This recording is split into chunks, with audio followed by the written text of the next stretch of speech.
আপনি কি একজন ভালো বাবা, অথবা আপনি কি একজন ভালো মা? কার কাছে? আপনার সন্তানের জন্য। আপনি যদি ভালো বাবা ভালো মা হয়ে থাকেন, তাহলে আপনি নিশ্চয়ই আপনার সন্তানের মঙ্গল চান, আপনার সন্তানের সুশিক্ষা চান, আপনার সন্তানকে একটা দারুণ স্কুলে পড়াতে চান। যদি সেটা চেয়ে থাকেন, তাহলে আমি বলবো CBSE board is the best board. তাহলে সেই ক্ষেত্রে জওহর নবোদয় বিদ্যালয় কেন নয়? আপনি আপনার সন্তানকে জওহর নবোদয় বিদ্যালয়ে ভর্তি করতে ইচ্ছুক, তাহলে নবোদয় বিদ্যালয় প্রবেশিকা পরীক্ষায় বসাতে হবে। আর যদি সেটা চান, তাহলে আপনাকে অবশ্যই করে পরীক্ষায় বসানোর জন্য বয়সটা ঠিক ম্যাচ করছে কিনা সেটা দেখতে হবে। আর যদি বয়স ম্যাচ করে যায়, তাহলে আপনি তৃতীয় শ্রেণী, চতুর্থ শ্রেণী আর পঞ্চম শ্রেণী এই 3 বছর ট্রেনিং দেন, আপনার সন্তান চান্স পাবে। আপনি কিভাবে বুঝবেন বয়স ম্যাচ করছে কিনা?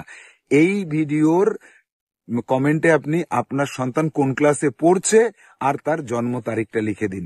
আমি জানিয়ে দেব জানুয়ারি মাস থেকে আমাদের নতুন ব্যাচ শুরু হবে, সেই ব্যাচে আপনার সন্তানকে পড়ানো হবে।